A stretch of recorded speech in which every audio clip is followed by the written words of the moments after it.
오늘은 종교개혁이 일어난 지 502주년이 되는 그런 해입니다. 해마다 종교개혁 주간이 되면 교회들은 성경으로 돌아가자라고 하는 이 종교개혁자들의 외침을 되새기곤 합니다. 성경으로 돌아가자고 하는 것은 과연 무슨 뜻일까요? 성경으로 돌아간다는 게 어떤 것을 의미하는 것일까요? 이것은 바로 우리의 삶의 모든 부분들이 성경이 가르쳐주고 있는 원리, 기준, 가치, 삶의 방향까지도 다시 한번 회복하자라는 의미입니다. 그러니까 회복하자라고 하는 것은 그동안 그걸 못했으니까, 잃어버리고 있었으니까, 그 기준들을 다 잊어버리고 있었으니까 이거를 원래의 성경이 원하시는 대로 돌아가자, 회복하자 라고 하는 것을 말합니다. 만일에 이걸 회복하지 않으면 어떻게 될까요? 성경이 말씀하시는 기준과 가치와 방향으로 우리가 되돌아가지 않으면 어떻게 될까요? 인간이 하는 결정, 인간이 내리는 판단, 모든 생각들이 실은 우리의 삶의 유일한 기준이 되어버린다는 것입니다. 우리의 삶의 기준이 우리의 생각과 우리의 판단으로 이루어진다면 이것은 결국 하나님과 상관없는 삶을 살게 되어버립니다. 이게 아주 좀 심각한 문제가 일어납니다. 신앙생활에 있어서 버젓이 교회에 나와서 생활을 하는 것 같은데 성경이 무엇라고 말씀하시는지 전혀 여기에 귀를 기울이지 않으면요 어떻게 되냐면 몸은 여기 와 있는데 우리의 모든 인격과 우리의 삶은 세상하고 별 다르지 않다라는 것입니다.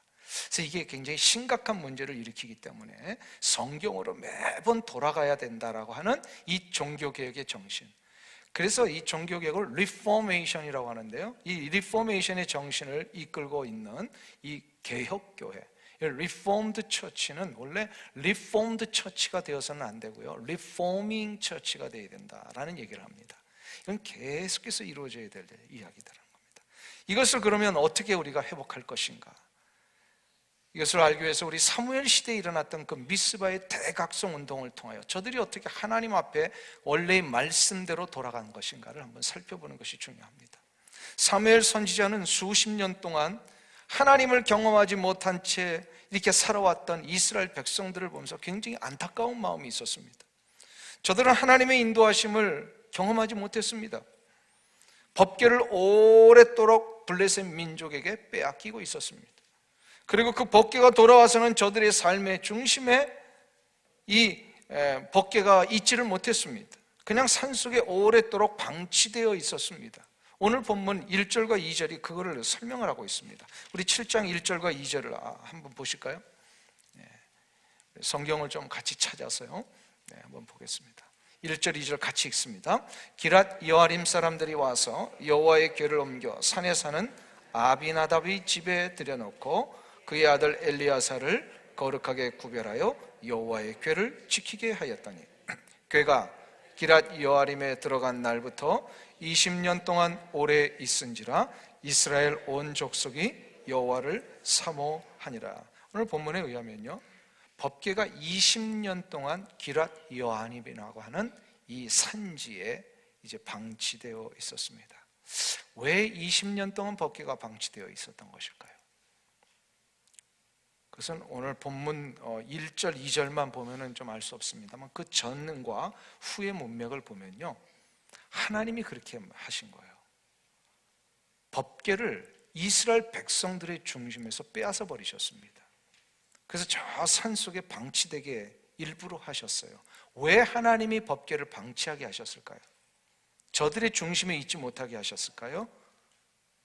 바로 이스라엘 백성들이 이 법궤 때문에 하나님에 대한 열망이 없어졌기 때문입니다. 하나님에 대한 열망이 없어졌어요. 왜냐하면 법궤만 있으면 저들의 생각 속에 모든 것이 다 되는 줄 알았어요. 법궤만 있으면. 법궤만 있으면 제사도 대충 드려도 되는 줄 알았어요. 법궤만 있으면 전쟁도 나가서 무조건 승리할 수 있는 줄로 알았어요. 법궤는 그래서 저들에게 이상한 안전감을 줬습니다. 근데 법궤가 뭐죠? 법궤가 뭐예요? 하나님의 언약궤. 이게 뭐예요? 하나님이 이스라엘 백성들과 함께 하신다는 상징물입니다. 법궤가 하나님이 아닙니다. 그렇죠? 법궤는 상징물이에요. 그런데 이스라엘 백성들이 한 가지 착각한 것은 이 상징물이 하나님보다 더 우위에 있는 것으로 생각을 했다라는 거예요. 이게 아주 심각한 문제가 일어납니다. 이래서 이 법궤만 있으면 저들은 언제나 안전감을 찾을 수 있다라고 생각을 했어요. 그래서 안정감이 생기면서부터 나타나는 부작용이 있습니다. 신앙생활 이 정도면 되겠지 안주하면서부터 나타나는 부작용이 하나 있어요. 그게 뭐냐면 나태함입니다. 나태해지니까 하나님만 섬기지 못하고 이방신들까지도 눈을 돌리게 됩니다. 나태해지면요 안주하게 됩니다. 안주하면 하나님만 바라보지 못하고 다른 것들을 자꾸 쳐다보게 된다는 겁니다.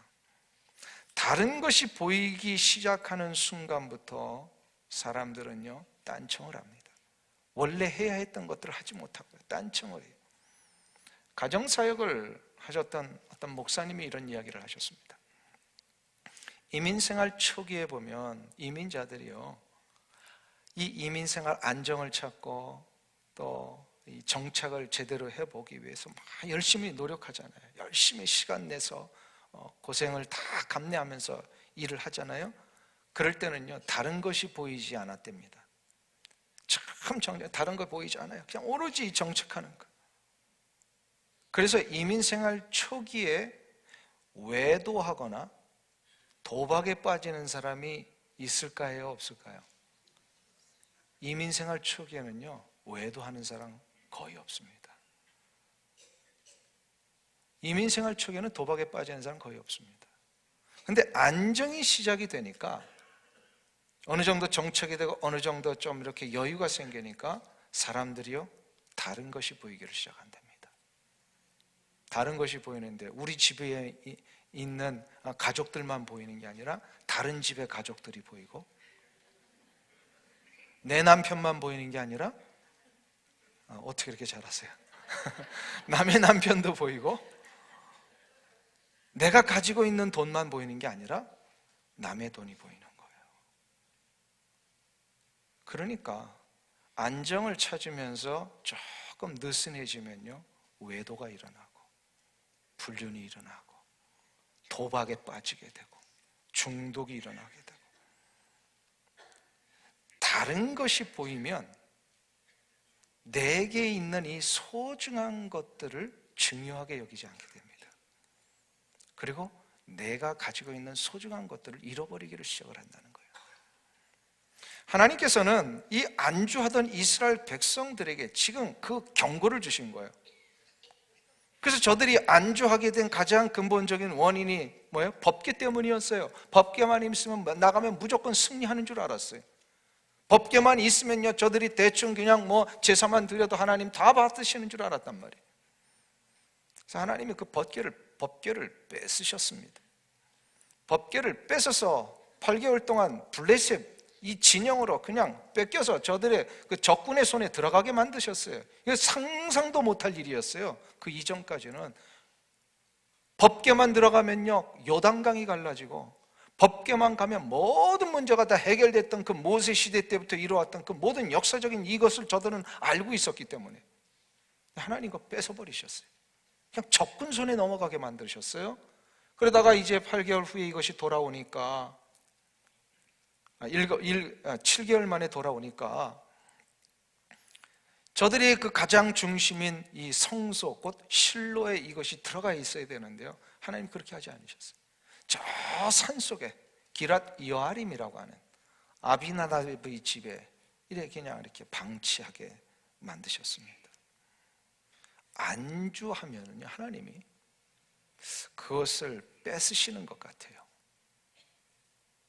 시간에 안주를 하면 시간을 뺏으시고 물질과 건강에 안주하여 감사도 없이 그것이 당연히 오는 것으로 여기는 순간 하나님은 물질과 건강을 뺏으시는 경우가 있더라고요. 이스라엘 백성들이 하나님만 바라보던 삶에서 다른 것들이 보이기를 시작하는 이 순간에 하나님을 제대로 못 섬기게 되었어요. 그래서 사무엘 선지자는 지금 결단을 요구합니다. 지금 이 상황 굉장히 위험한 상황이라는 거예요. 안주하는 상황이 굉장히 위험한 상황이라는 거예요.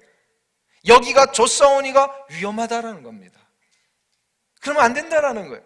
그래서 지금 3절에서 이 사무엘이 이스라엘 백성들을 향하여 미스바의 대각성을 시작하기 전에 해야 할 결단을 요구합니다. 그 결단이 3절에 나오는데 우리 한번 다시 보실까요? 3절 말씀을 우리 다 같이 합독하겠습니다. 사무엘이 이스라엘 온 족속에게 말하여 이르되 만일 너희가 전심으로 여호와께 돌아오려거든 이방신들과 아스다롯을 너희 중에서 제거하고 너희 마음을 여호와께로 향하여 그만을 섬기라. 그리하면 너희를 블레셋 사람의 손에서, 여기 말씀을 한번 보세요. 우리가 주목해야 될 아주 문구가 하나 있어요. 거기 보면 너희가 전심으로 여호와께 돌아오려거든 어떻게 하라고요? 무엇과 무엇을? 이방신들과 아스다롯을 너희 중에서 제거하라는 겁니다. 뭘 제거하라는 거예요? 우상을 제거하라는 겁니다. 끊어내라는 겁니다. 회복은, 하나님 앞에 돌아오는 이 회복은 바로 우리가 제일 먼저 해야 될 결단이요, 우상을 끊어내는 거라는 거예요. 우상이 뭐예요, 여러분들? 나는 한 번도 한평생 어떤 무슨 신상 앞에서 절해본 적이 없는데요, 나는 우상 섬긴 적이 없는데요 라고 말하실 수 있는지 모르겠어요. 그러나 성경에서 말하는 그 정도만을 얘기를 하는 게 아닙니다. 성경에서 말하는 우상은 하나님에게 집중하고 하나님을 섬기는 이 일 외에 그걸 못하게 만드는 다른 그 모든 것, 이게 우상입니다. 하나님 앞에 가까이 나아가서 섬겨야 되는데 하나님만이 나의 유일한 주인이시며 창조주이시고 나의 정말로 주님이 되셔서 나를 인도하시는 분이시다라고 하는 이 모든 것을 방해하는 그런 마음을 없애버리는 그 나머지 모든 것들, 이게 다 우상입니다. 그러니까 우리 우상 숭배 했어요, 안 했어요? 우리 우상 숭배 했어요, 안 했어요? 우리 우상 숭배 했어요, 안 했어요? 물어보는 횟수가 많아질수록 대답이 더 이제 많아지십니다. 그러니까요, 이거 정말 아찔한 거예요. 섬뜩한 거예요. 나도 모르는 사이에 우상 숭배했단 말이에요. 하나님 제일 싫어하시는 게 우상 숭배잖아요. 당시 이스라엘 백성들은요, 우상 숭배가 얼마나 만연되어 있었는지요, 바알과 아스타롯을 섬기고 있었어요. 바알과 아스타롯이라고 하는 것은 당시 고대 근방에서 이루어지고 있던 이 모든 주변 국가들이 다 섬기고 있던 그런 그 풍요와 생산의 신들입니다. 보세요. 많은 사람들이 하면 나 혼자 안 하고 있으면 어떻게 돼요? 다른 사람 다 하고 있는데 나 혼자 안 하고 있으면 뭐가 되는 거예요? 왕따. 이게 뭐냐면 불안합니다. 다른 사람들 다 하는데 나 혼자 안 하고 있으면 불안합니다. 다른 사람들 다 땅 투기 하면은요, 나 혼자 안 하면 불안합니다. 다른 사람들 다 스탑 사인해서 그냥 지나가는데 나 혼자 스탑 하려니까요, 이건 뭐예요? 불안한 거예요. 다른 사람들 다 우상 숭배하고 있는데 나 혼자 안 하려니까 이게 참 불안해요. 이래서 우리가 조금씩 유혹을 받다가 우리도 그냥 슬쩍슬쩍 합니다. 그런데 문제는 뭐냐면 이스라엘 백성들이 제일 심각한 문제가 여전히 하나님 앞에 제사를 드리고 있었어요. 버젓이 하나님 앞에 나와 제사를 드리면서도 또 싹 돌아가서 제사 끝나고 삶으로 돌아갔을 때 뭐예요? 우상 숭배를 하고 있는 거예요. 왜지? 삶으로 돌아가 보니까 삶의 주변에 있는 많은 나라들이 다 바알과 아세라 섬기고 있으니까, 아스타로 섬기고 있으니까. 이런 걸 뭐라 그래요? 하나님 앞에 와서는 제사 드리고 세상에서는 우상 숭배하고, 이런 걸 뭐라 그래요? 한쪽 다리는 여기, 한쪽 다리는 저기. 뭐라 그래요? 양다리예요.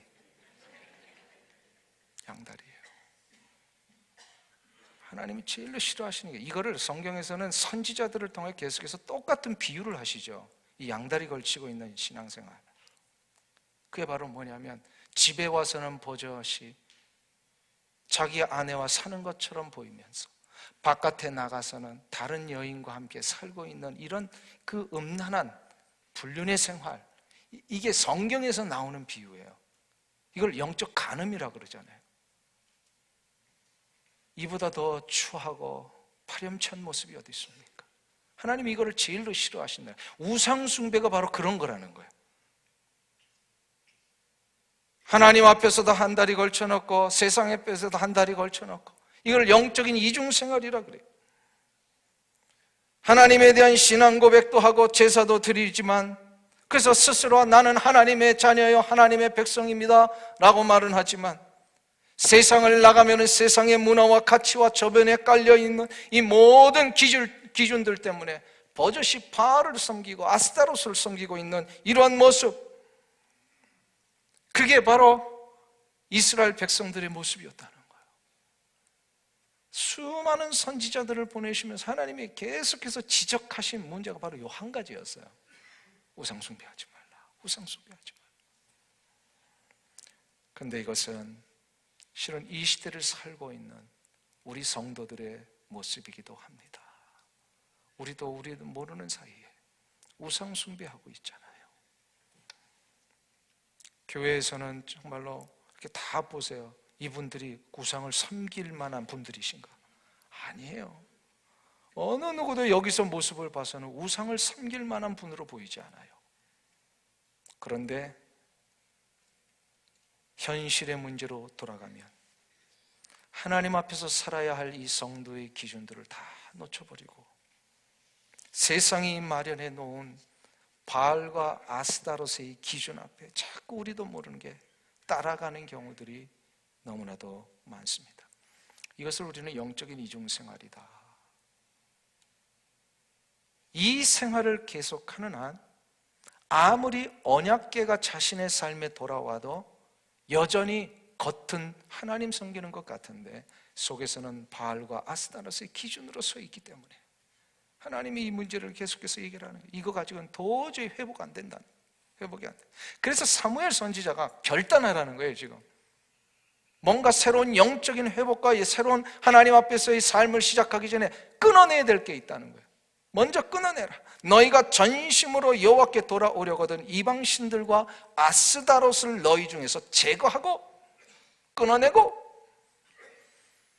1517년에 비텐베르크 성당에서 95개 반박문을 붙이면서 마틴 루터에 시작된 이 놀라운 종교개혁의 역사, 이 종교개혁의 역사의 그 원래 원인과 동기가 무엇입니까?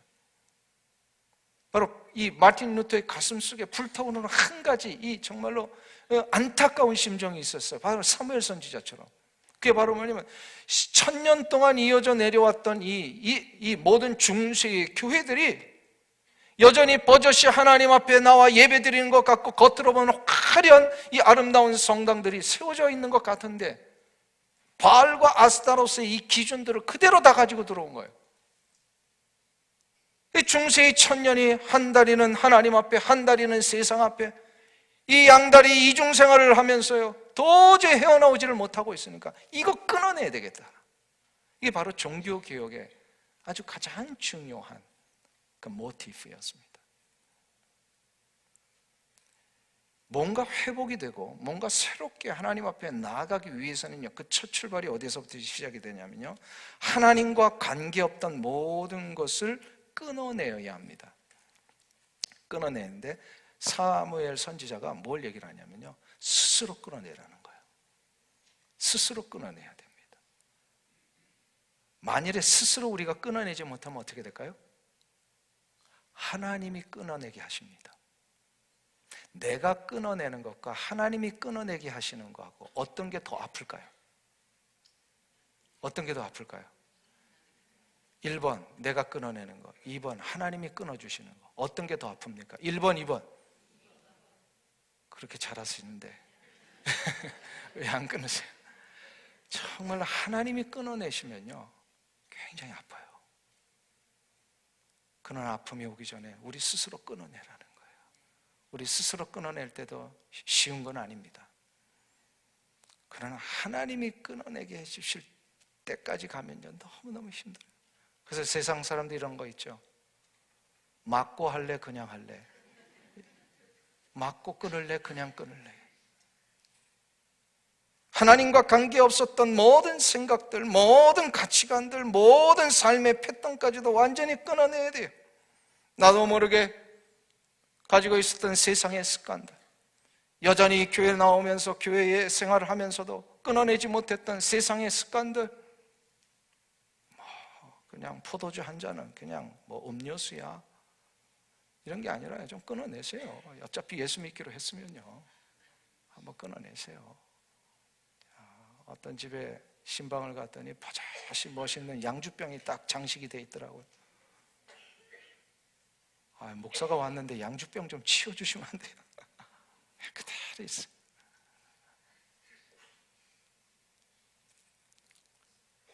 회복의 첫 출발은요, 끊어내는 데서부터 시작이 되어야 합니다.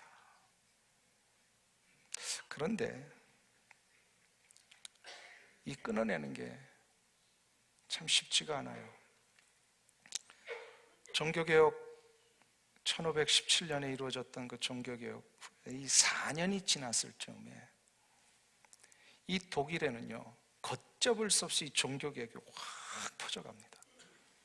확 퍼져가니까 위기의식을 느낀 이 기존의 세력들이 있었습니다.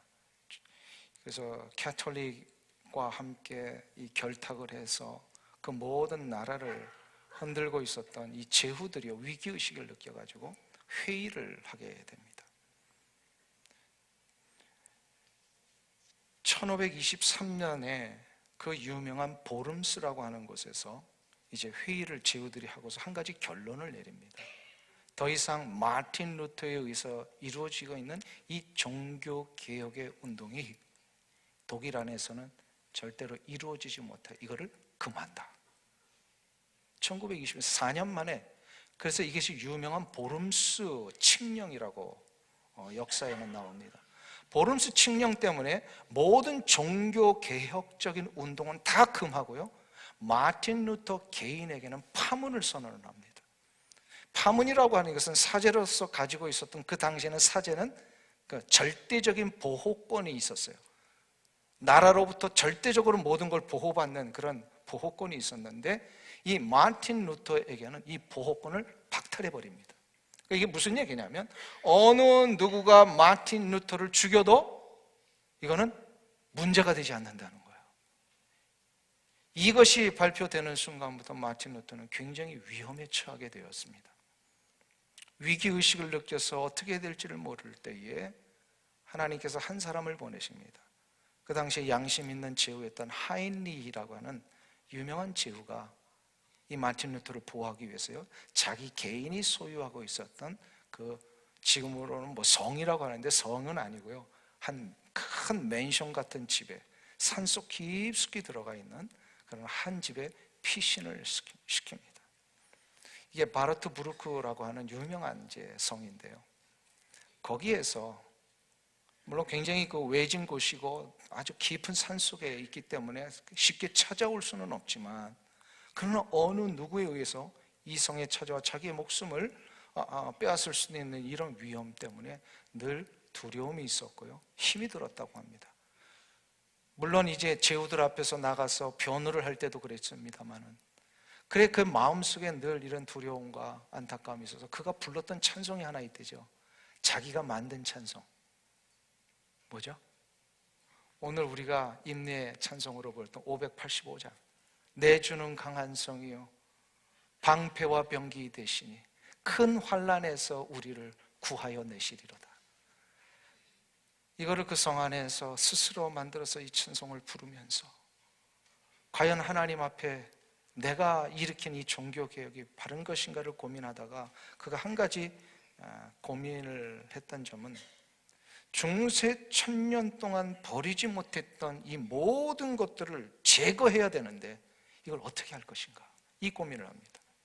이거를 제거해야 되는데, 바알과 아스타로스를 우리의 삶에서 제거해야 되는데 이걸 어떻게 해야 될 것인가? 근데 문제는 뭐냐면 많은 사람들이 바알과 아스타롯이 삶에서 이루어지고 있다는 걸 모르고 있더라는 거예요. 이거를 깨우치는 방법은 무엇인가? 결국 하나님의 말씀을 알리는 것 외에는 방법이 없구나. 그래가지고 그가 시작한 것이 성경 번역입니다.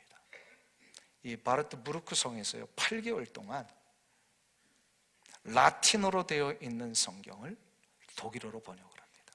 라틴어로 되어 있다라고 하는 것은 무슨 얘기냐면 당시에 사제들 외에는 일반 성도들은 성경을 읽을 줄 몰랐다는 겁니다. 라틴어는 굉장히 어려운 언어입니다. 이게 읽을 수가 없었던 거예요. 그래서 이 라틴어 성경을 모든 일반 백성들이 읽을 수 있도록 독일어로 번역이 됩니다. 그래서 이 독일어 성경이 모든 인류의 역사 속에 국민의 언어로 번역된 최초의 성경입니다. 이 이후에 영어 성경이 나오고 스페인어 성경이 나오고 이제 많이 나오게 됩니다. 마틴 루터의 고민은 그것이었습니다. 어떻게 1000년 동안 이어져 내려온 이 중세 캐톨릭 속에 과연 우리도 모르는 사이에 들어와 있던 이 바알과 아스타롯과 같은 우상의 문제들을 제거할 수 있는 것인가? 알아야 됩니다. 무엇이 옳은 것이고 무엇이 그른 것인지. 그래서 그가 시도한 것이 바로 성경이었습니다.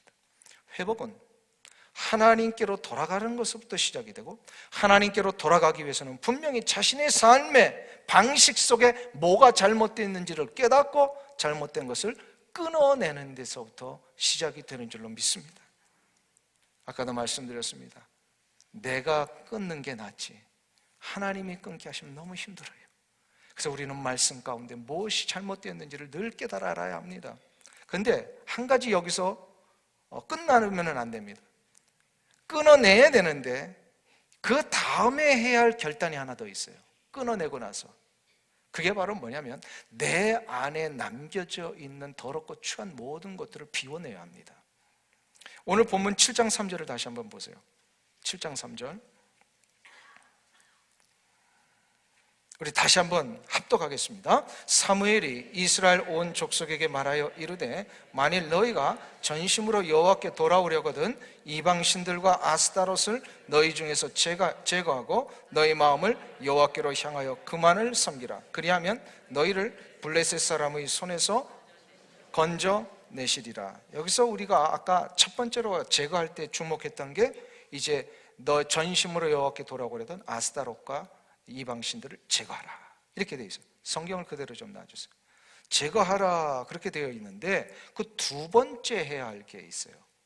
그게 바로 뭐냐면 너희 마음을 여호와께로 향하여 그만 섬기라. 너희 마음을 여호와께로 향하여 하나님만 섬기라. 사무엘 선지자는 아까 우상을 제거하라라고 했을 때 이거는요 좀 소극적인 명령, 일단은 내게 들어왔던 모든 걸 끊어내라는 것이었다면 이제는 적극적인 명령을 합니다. 그게 바로 뭐냐면 하나님께로 내 마음을 향해야 되는데 이 내 마음을 향한다라고 하는 것은 내 마음을 하나님께로 바친다라는 뜻이에요. 바치기 위해서는 어떻게 됩니까? 하나님이 내 마음을 받아주셔야 되는데 받아주시려면 어떻게 돼? 내 마음이 깨끗해야 합니다. 내 마음이 아직도 더럽고 죄로 가득 차 있고 우상 숭배했던 이 모든 습성으로 가득 차 있으면요 하나님이 이 마음을 받아주지를 않으세요. 그래서 하나님께서 나를 받아주시기 위해서는 어떻게 되냐면 나의 안에 있었던 나머지 모든 것들도 다 비워내야 합니다. 그러니까 마치 이런 거죠. 술을 하도 먹어가지고 문제가 생겨서 몸에 이상이 온 사람들은 제일 먼저 해야 될 게 뭐죠? 술을 끊어야죠. 끊어야 됩니다. 근데 술을 끊고 나서 해결됩니까? 다? 아니죠. 끊고 나서는 내 안에 쌓여있던 이 모든 술독들, 내 안에 쌓여있던 술로 인하여 나타났던 모든 부작용들, 이거를 다 제거해야 되고 깨끗하게 비워야 합니다. 마찬가지입니다. 영적인 프로세스가 또 이와 같아요. 하나님 앞에서 내가 나도 모르는 사이에 이 우상숭배 때문에 계속해서 이 바알과 아스타롯과 같은 우상숭배의 이 습관들을 끊어내고 잘라내고 아직도 내 안에 남겨져 있는 우상숭배의 찌꺼기들, 더럽고 추한 모든 것들을 다 비워내야 합니다. 비워야만 하나님이 우리를 만나 주십니다. 하나님은 거룩하고 성결한 곳에서만 우리를 만나주세요. 이 작업을 하지 않으면 하나님이 우리를 만나주지 않으신다는 거예요. 그래서 주님께서 우리 가운데 오시는 말씀을 빌립보서 2장에서는 이렇게 이야기를 하십니다. 그는 근본 하나님의 본체시나 하나님과 동등됨을 취할 것으로 여기지 아니하시고 오히려 자기를 비워 종의 형체를 가지사 사람들과 같이 되셨고, 여기서 예수님이 우리 가운데 오시기 위하여 종의 몸을 입기 위하여 어떻게 하셨다고요? 자기를 비워. 여기서 이 예수님도 비우셨다라는 거예요. 이거를 그 유명한 케노시스라고 하는 용어를 씁니다. 케노시스. 예수님도 비우셨다는 거예요. 주님은 안 비우셔도 되는 분이세요. 근데 비우신 이유가 있어요. 우리로 하여금 우리를 비우는 것만이 하나님을 만나는 유일한 방법임을 가르쳐 주시기 위해서 예수님 스스로 모델이 되신 거예요. 비우셨어요.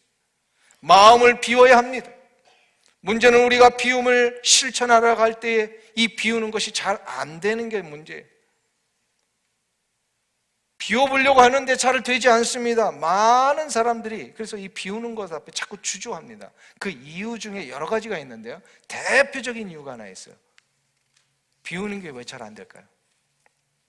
바로 비우면 자기가 무너질 것 같은 두려움이 있기 때문에 그렇습니다. 그동안 나를 채우고 있었던 이 모든 것이 나를 버티게 해줬는데, 내 안에 가득 찬 이것이 나를 지금 버티고 있다고 생각을 했는데, 그동안 한평생 이 자존심 하나 가지고 나를 채우며 살아왔는데 이 자존심 다 내버리라니까 이건 내가 무너지는 거 아닙니까? 이민생활 초기부터 지금까지 이 분야 하나를 올라가기 위하여 여기까지 달려왔는데 그거 내려놓으라니까 자신이 무너지는 것 같아.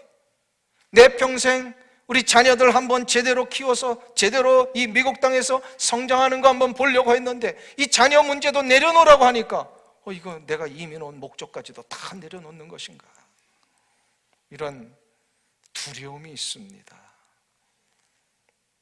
그래서 사람들이 참 비우라고 할 때 못 비웁니다. 근데 한번 잘 생각해 보세요. 하나님께서 우리에게 무엇인가를 비우라고 하실 때는 우리를 무너뜨리기 위하여 하신 것일까요? 아니면 우리를 세우시기 위해 하신 걸까요? 하나님이 우리에게 뭔가를 요청하실 때는 우리를 넘어뜨리시기 위함이에요? 우리를 다시 한번 일으키시기 위함이에요? 전자예요, 후자예요? 하나님이 우리에게 무언가를 요구하실 때는 결코 우리를 넘어뜨리시기 위해 하시는 일은 없습니다. 반드시 하나님의 뜻은요, 우리를 일으키시기 위함이에요. 이때마다 어떤 경우든지 어떤 상황이 발생되든지 간에 우리가 잊지 않아야 될 한 가지가 있습니다. 그것은 바로 하나님은 언제나 우리를 위하여 하신다는 거예요. 그리고 하나님은 언제나 우리를 사랑하신다는 거예요. 데살로니가전서 5장 16절에서부터 18절에 이런 말씀을 하십니다.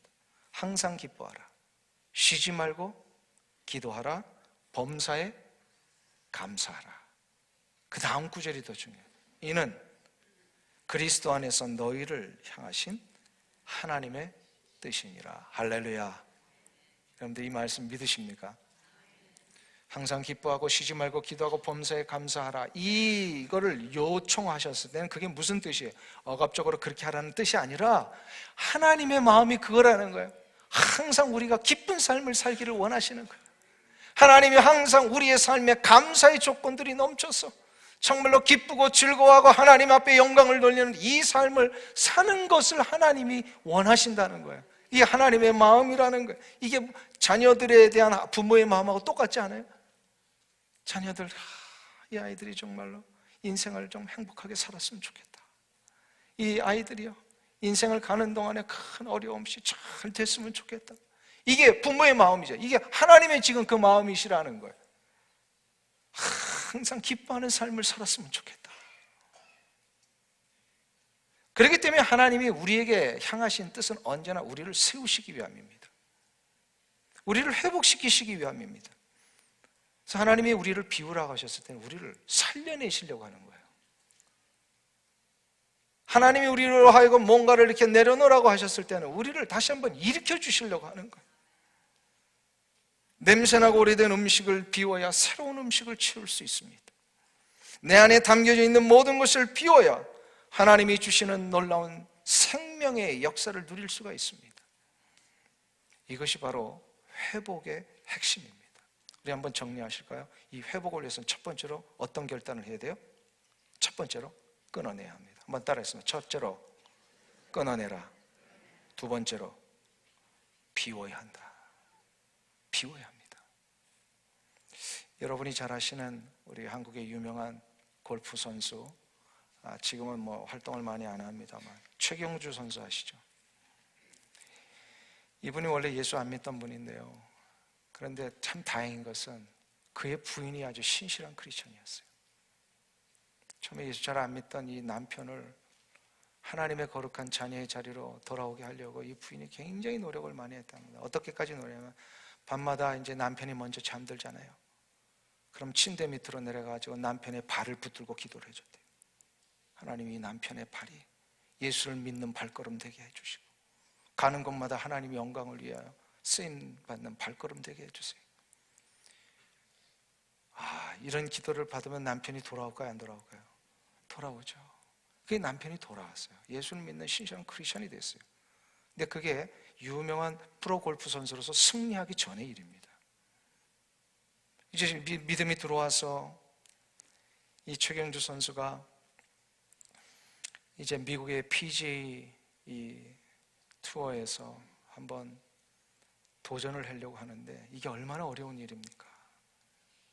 전 세계의 이 프로 선수 중에서 약 몇십 명에 해당되는 선수들만 이 경기에 나갈 수 있잖아요.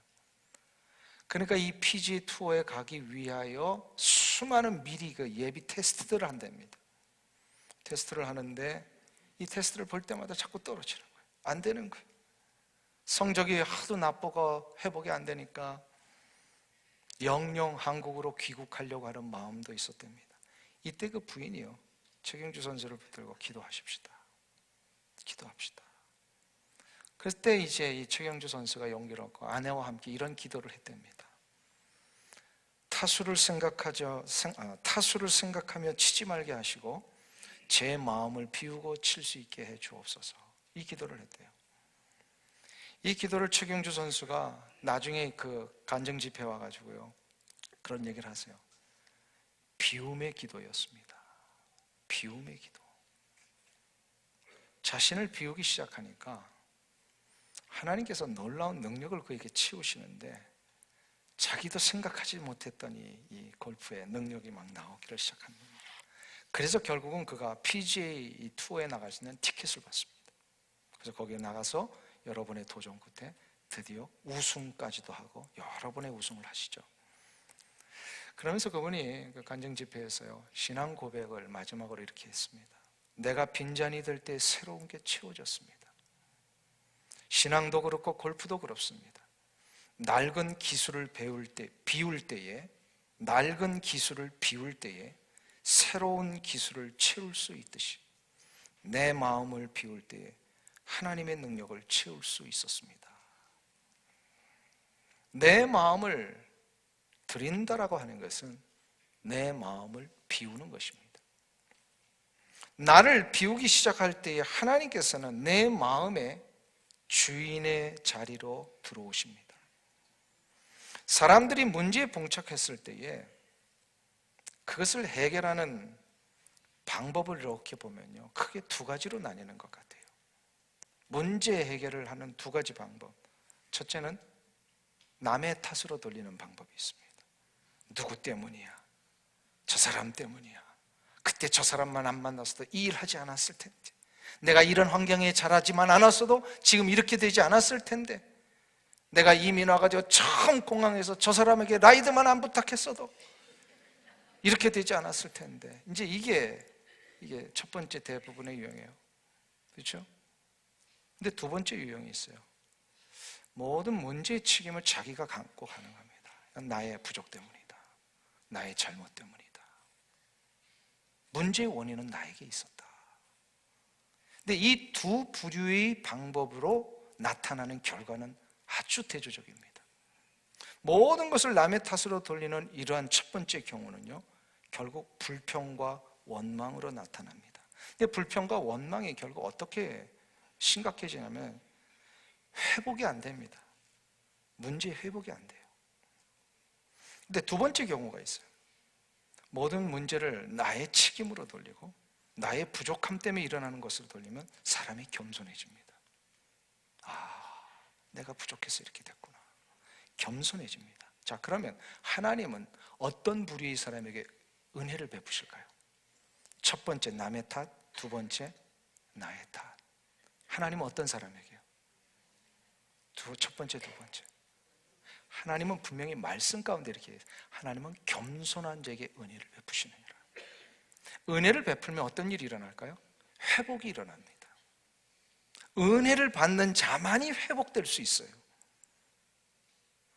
겸손히 자신을 낮추고 하나님의 은혜로만 이 상황이 해결될 수 있음을 고백하며 내 마음을 하나님 앞에 드릴 때에 하나님이 내 마음의 주인이 되어주시고, 하나님이 내 마음의 주인이 되어주실 때에 우리는 하나님이 원하시는 뜻 앞에 겸손히 순종하게 됩니다. 순종하는 자에게는 어떤 일이 일어난다고요? 하나님이 은혜를 베푸신다는 겁니다. 사무엘 선지자는 마지막 3절에서 이렇게 고백을 하고 있습니다. 마지막 3절을 보세요. 7장 3절. 그리하면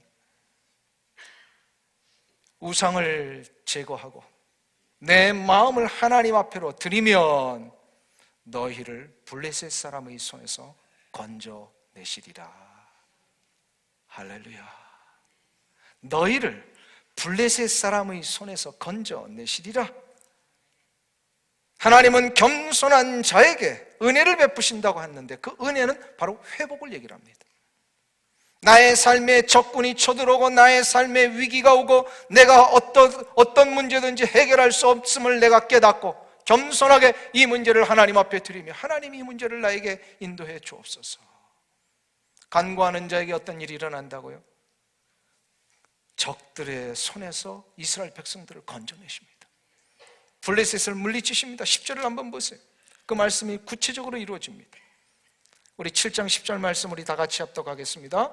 사무엘이 번제를 드릴 때에 블레셋 사람이 이스라엘과 싸우려고 가까이 오매 그날에 여호와께서 블레셋 사람에게 큰 우레를 발하여 그들을 어지럽게 하시니 그들이 이스라엘 앞에서 패한지라. 하나님 앞에 마음을 드리고 순종하기를 시작하는 순간부터 우리에겐 소망이 하나 일어나요. 바로 하나님이 우리를 지키시고 보호하신다는 겁니다. 할렐루야. 이것이 종교개혁 502주년을 맞이하는 이 아침에 우리에게 보장된 회복의 축복인 줄로 믿습니다. 이 은혜가 여러분들 가운데 일어나시길 축원합니다. 기도하겠습니다. 하나님 아버지, 나의 인생에 나도 모르게 침투해왔고 나도 모르게 손을 뻗쳐 늘 습관처럼 붙들고 있었던 세상의 관습, 세상의 가치관, 세상의 모든 기준들, 이것이 바로 나의 바알이요 아스타롯이었음을 이제야 알았사오니 주여 끊을 수 있는 은혜를 주옵소서. 내 마음속에 아직도 이런 성향이 남아있는데 주여 다 비워내게 해 주옵소서. 그리하여 주님이 나의 마음의 주인이 되어 주옵시고 주께서 원하시는 뜻대로 내가 순종하며 모든 문제를 겸손하게 하나님 앞에 드리며 나갈 때마다 주께서 우리를 블레셋의 손에서 건져내실 줄로 믿습니다. 이 놀라운 회복의 은총이 사랑하는 우리 모든 성도님들, 특별히 종교개혁주의를 맞이한 우리의 모든 삶 가운데 일어나게 하여 주시옵소서. 예수님의 이름으로 기도하옵나이다. 아멘.